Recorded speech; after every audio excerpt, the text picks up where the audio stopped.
నా అంజూరపు తోట పూత పూసినా పుయ్యకపోయినా, నా ద్రాక్ష తోట కాయలు కాసినా కాయకపోయినా, ఒలీవ పంట నాశనమైన పండినా సరే, పొలము పండినా పండకపోయినా, గొర్రెల గుంపులన్నీ చచ్చినా బ్రతికినా, మన పశువుల శాలలోని పశువులు బ్రతికి ఉన్నా లేదా నాశనం అయిపోయినా, నేను ప్రభువు నందు ఆనందించదను.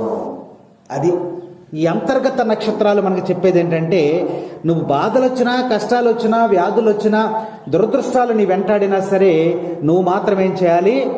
ప్రభు దగ్గరికి రావటం అనేది నేర్చుకోవాలి. ప్రభు దగ్గరికి నడిపించేటువంటి నక్షత్రం అది. రాజులను ఏ విధముగా ప్రభు దగ్గరికి నడిపించిందో ఆ నక్షత్రము, అలాగే ఈ దురదృష్టం అనేది కూడా ఒక నక్షత్రం, బాధలు అనేది కూడా ఒక నక్షత్రం, కష్టాలు అనేవి కూడా ఒక నక్షత్రం, వ్యాధులు అనేవి కూడా ఒక నక్షత్రం. దేవుడు నీ జీవితంలో ఇచ్చినప్పుడు ఆ నక్షత్రము నిన్ను ఎక్కడికి నడిపించాలి? దేవుని వద్దకు నడిపించేదిగా ఉండాలని హబక్కు చెప్తూనే అన్నాడు. ఏమి ఉన్న లేకున్నా, ఎవరు నాకు లేకున్నా, యేసునందే ఆనందింతును, యేసయ్యనే ఆరాధింతును.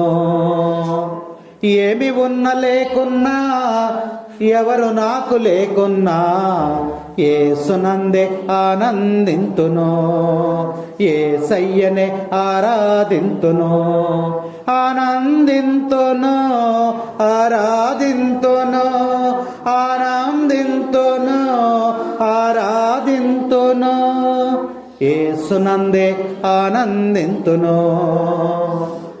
యేసునందే ఆనందింతును, యేసునే ఆరాధింతును.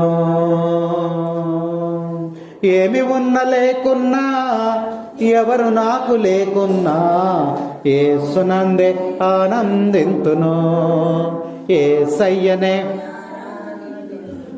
మందలు గొర్రెలు లేకున్నను, శాలలో పశువులు లేకున్నను, మందలు గొర్రెలు లేకున్నను, శాలలో పశువులు లేకున్నను, ఏమి నాకు లేకున్నా, కష్టకాలమందైనా, ఏమి నాకు లేకున్నా, కష్టకాలమందైనా, యేసునందే ఆనందింతును, యేసయ్యనే ఆరాధింతును.